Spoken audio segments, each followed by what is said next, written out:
Welcome to Westminster College's Center for Financial Wellness. This course is going to be on the Introduction to Financial Statements.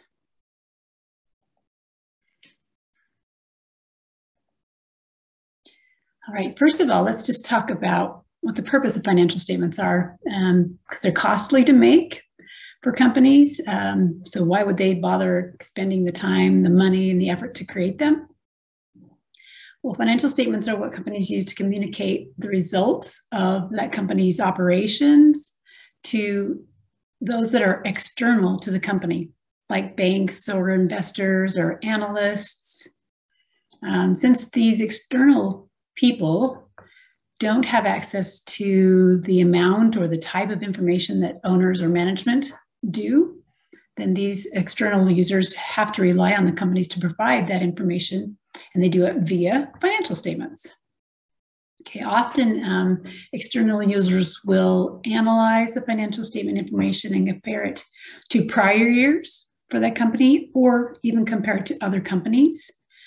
And in order to do that, these comparisons, in order for the comparisons to make sense, then the companies have to create financial statements that are consistent, both from year to year and from company to company.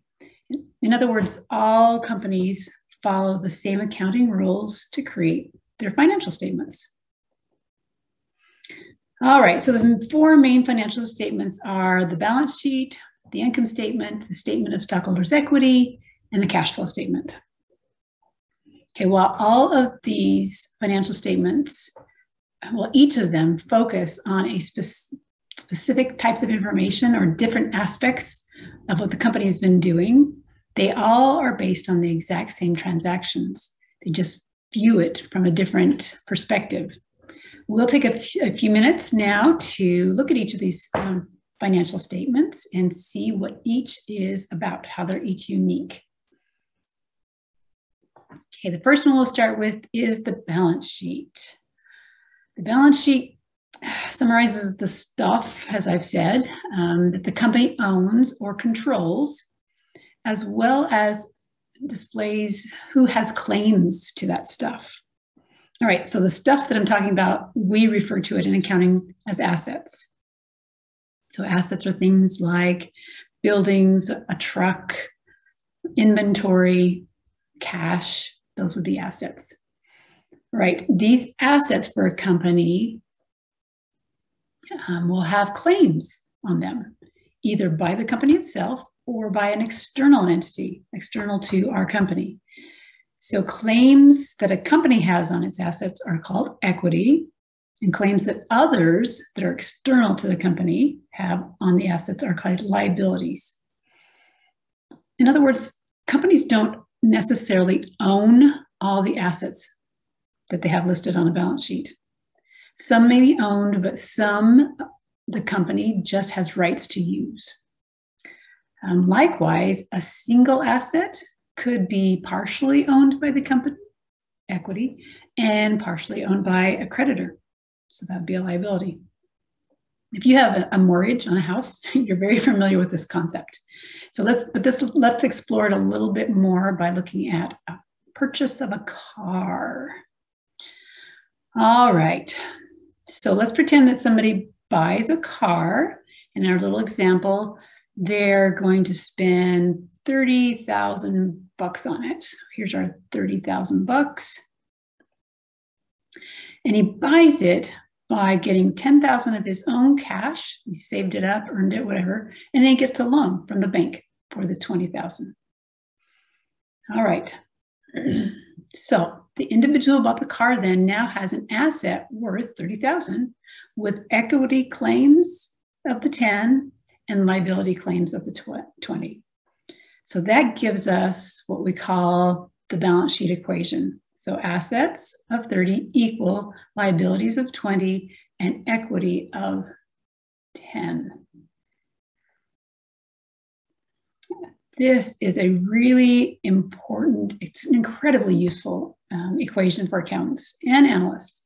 And we're going to use it later in future lessons to help us analyze individual transactions. But for now, we're just going to note that that is called the accounting equation or the balance sheet equation. And we're going to also note that the balance sheet equation basically is the balance sheet. But the balance sheet is just really nicely formatted, so it's easier to read. So I've got a little example here of a lawn care company, some company who's mowing lawns for the summer to make some cash. So we're just pretending like this is their balance sheet, and it looks like their assets totaling $18,000 include cash of 2, accounts receivable 1, and some equipment, probably lawnmowers, etc., of 15. All right, the claims against the assets of the company are equal to the assets, as we said, and those claims are made up of 6,000 in liability claims, a loan from a bank, and then 12,000 equity claims. So the company owns $12,000 worth of those assets. Okay, the balance sheet gets its name from the balance sheet equation because the total assets have to equal the total claims, claims being liabilities and equity. All right, so just wanted to provide a little snapshot of an actual balance sheet. This is from Under Armour from 2020. And you'll notice on here, here's their amount of assets, total assets, the 5.030. This is in billions, wow. And here is, it equals their total claims, so the total liabilities and stockholders' equity. So those total stockholders' equity of 5.00030 is made up of 1.6 in stockholders' equity and 3.3 of liabilities. So there's a lot more detail, but you can see how this is basically the balance sheet equation. And on this balance sheet, we can see even more detail. We can see they have some cash, accounts receivable, inventories, some prepaids, some property and equipment again. They have some items that they have a right to use from a lease, goodwill, and some intangibles. This is important. It shows us the types of assets they're using in their company to run the company. Okay, and likewise in their liabilities, we just have some more insight in the type of liabilities they have, accounts payable, some long-term debt, some lease debt. Down here in their stockholders' equity, we see that they have 3 different classes of types of common stocks. So this is owners buying into the dream of Under Armour. So that is a more complete, detailed balance sheet. Okay, our next financial statement that we're going to look at is the income statement. It's also called the statement of operations. And it provides a view into the value of the activities that the company participates in. Okay, the elements that will be on the income statement are going to be revenue. And when I say revenue, it's revenue and gains. They're kind of the same thing, but I'm just going to generically use revenue. So revenue and expenses. And again, with expenses, there's another type of expense called a loss. So there's actually 4 elements: revenues and gains, and then expenses and losses. And I'm just going to generically say revenues and expenses for now. All right, the relationship of those is that revenues minus expenses are going to give us our net income. This is the financial statement that tells me how profitable a company is. Their bottom line, you'll hear that sometimes. All right, so here's a little example of an income statement. Let's pretend like we have a friend, Joey, who finally got a part-time job. He's working at a convenience store and he earns wages for the month of $400. But in order to get to the job, he's got to pay bus fare of $100, and then he's also assessed some taxes of $80. So given that information from an income statement perspective, this is what his income statement for the month would look like. He's earned $400, but he's had to, so that's the value of the activities he's participated in, all right? And that generated wealth. the expenses he also had to participate in. He had to pay the bus fare. He has to pay his taxes. But those are wealth using activities.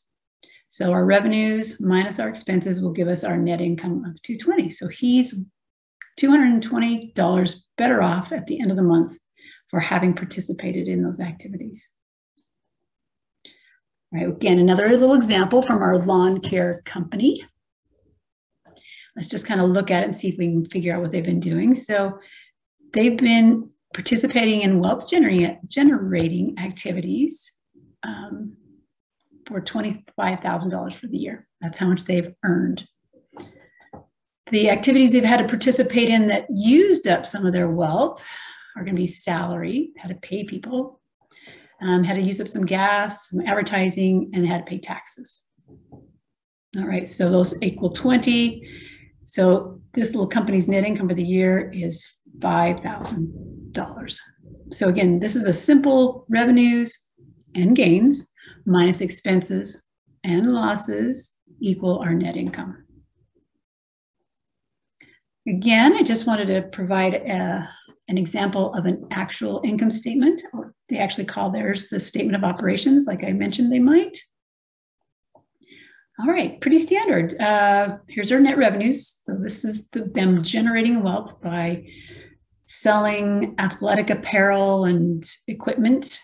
Here's the cost of the items that they sold. So they have what we call a gross profit of 2.1 probably billion. All right, here's some of their expenses. Some more of their expenses.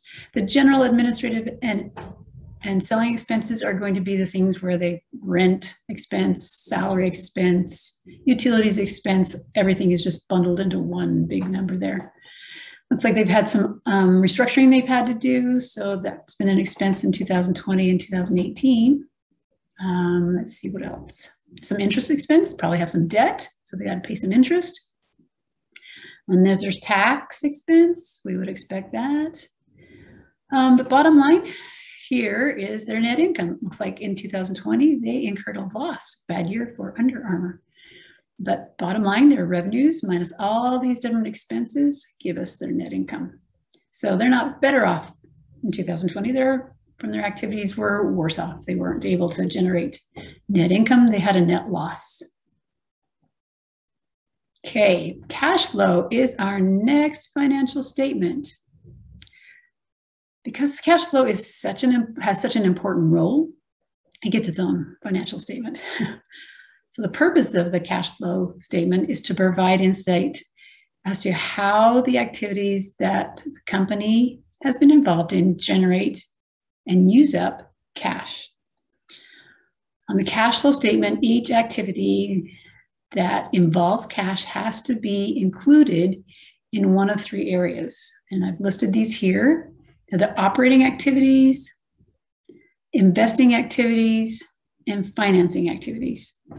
We'll learn a little more about what those mean, but just briefly, operating is exactly like it sounds. It's me running my business. It's our lawn care company mowing lawns. Investing activities is going to be our companies buying long-term assets, something that lasts more than a year, or possibly buying investments. If they have some extra cash sitting around, they could buy some investments to utilize some of their cash.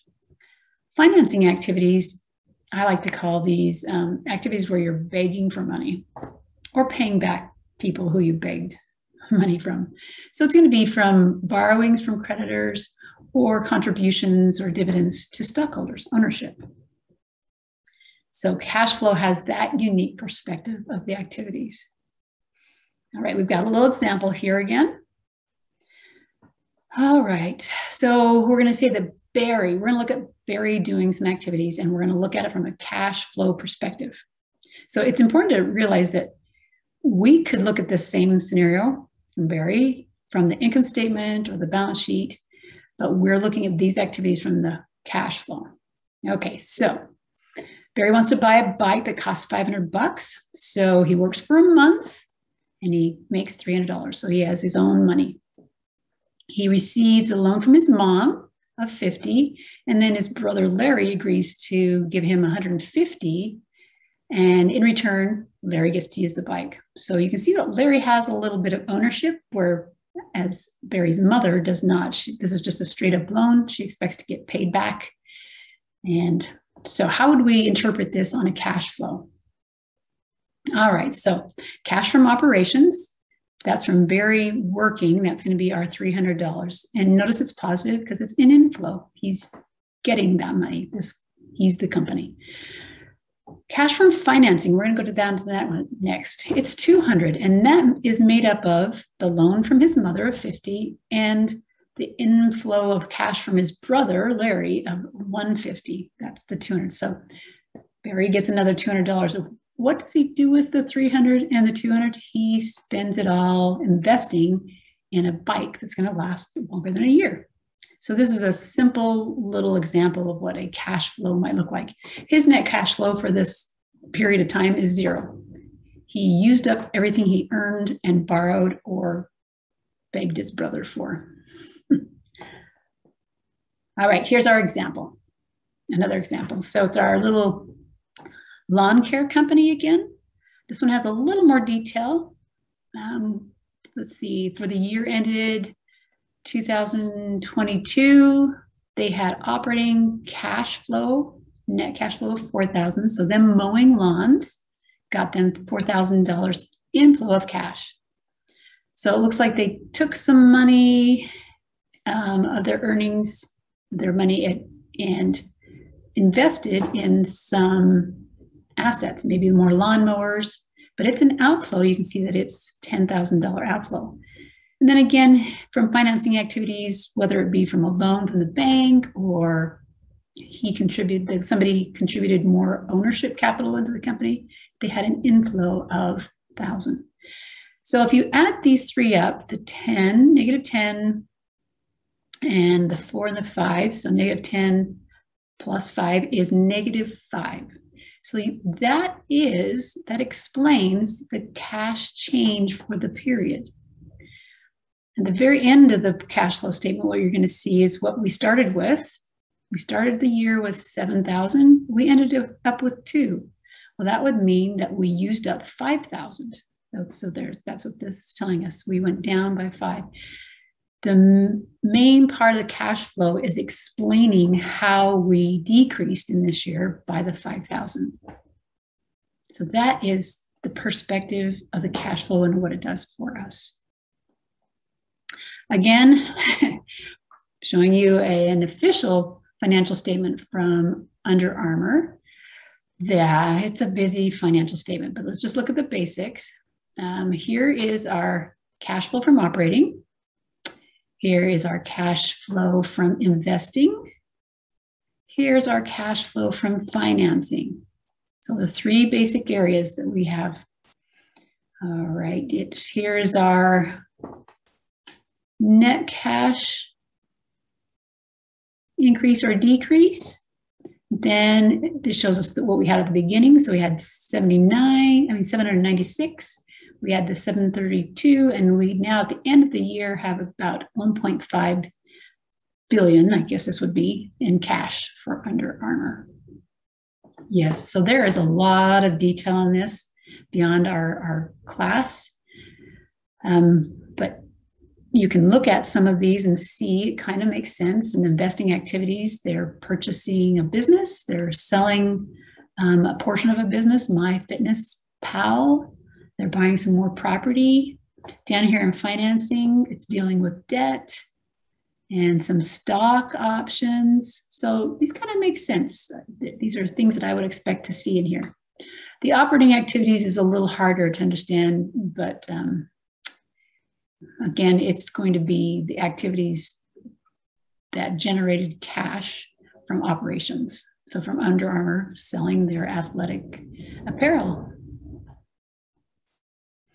Okay, our 4th financial statement, Statement of Stockholders Equity. This one provides details about changes in the ownership claims of the company.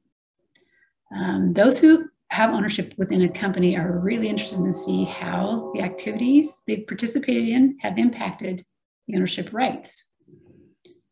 Okay, remember that equity is one of the elements on the balance sheet too. Remember, assets equal liabilities plus equity. The balance sheet just shows the balances as of a specific day. The statement of stockholders' equity is going to show us how we got to those balances. It'll show a beginning balance, what the changes were, and an ending balance. So it provides more detail for the owners to understand changes in ownership equity. All right, so here's our little lawn care company example. Very simple one. We have a company, December 31, 2022. Shows that their beginning equity was 12. They had some activities. These 3 items right here are the activities that happened during the year to get from 12,000 to 16,500. This company generated income, net income, that came from our income statement of 5,000. So the owners contributed, bought more stock or whatever of 500, and then they paid dividends out to the owners of 1,000. So the net increase of those activities brought us up to the 16,500 for their ending equity balance. All right. Okay, it's really important to remember that these financial statements are all summarizing the same business activity results. Each is simply looking at the results of these activities from a different perspective. The income statement explains results of operations of the business, what activities generated wealth and what activities consumed wealth. The balance sheet communicates how those activities have resulted in company assets and claims, both equity and liability. The cash flow summarizes how those activities impact cash flows, inflows and outflows, in operating activities, investing activities, and financing activities. Then finally, the statement of stockholders' equity indicates how those activities have impacted our ownership claims. The financial statements relate to each other. They are not isolated. They relate. And I'm going to show the next slide to try to explain the relationship of the financial statements. All right, so we're going to pretend like this is a timeline right here. Go from one year to the next. So as of December 31st, 2022, we're going to take a picture of our little company. That's literally what a balance sheet is. It's like taking a picture on a specific date of what the company looks like, what their assets are, and what their claims are. All right, so time passes. And as of December 31st, 2023, I take another picture of my company. And I look at what the assets are, what the claims are, the liabilities and the equity. These two balance sheets are going to be different. And everybody's going to want to know, how did they get from one balance sheet to the next? Well, the financial statements that explain the changes are the income statement, the cash flow, and the stockholders' equity. Each one explains the changes from a different perspective, as we've already talked about. But I provided this so you could just see how the financial statements actually are very tied together. All right, and the next slide is going to show it even more in detail. So this is the same thing. I've got a balance sheet right here. I've got a statement of cash flows, income statement, statement of stockholders' equity, and then I've got a second balance sheet. So we can see the same relationship as I saw on the previous slide. This particular slide, however, provides some more information. It helps us see that there is specific data that is shared between financial statements. I'm just going to show you a few. So here's our income statement. Here's my net income. You'll see that that net income of 59,000 is also on the statement of stockholders' equity. It's borrowed. Remember, revenues minus expenses equaled our net income on the income statement. In our statement of stockholders' equity, our beginning balance plus our net income, remember that on our last one of our slides, and a couple of the changes equals our ending. So there's our net income that impacts our equity. Okay, similarly, my cash balance, my ending cash balance of $25,000 is going to be the same cash balance that you see on your balance sheet of $25,000. Likewise, the balances or the totals on my stockholders equity financial statement are also going to be seen on my balance sheet. Here's my contributed capital.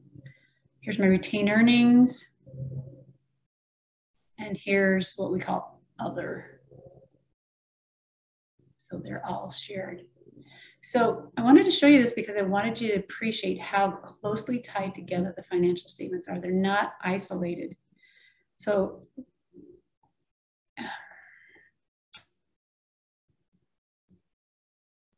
and as I've said, it's important to understand this concept when you're analyzing. The financial statements are best viewed and analyzed together rather than individually to get a whole picture of how the company's doing.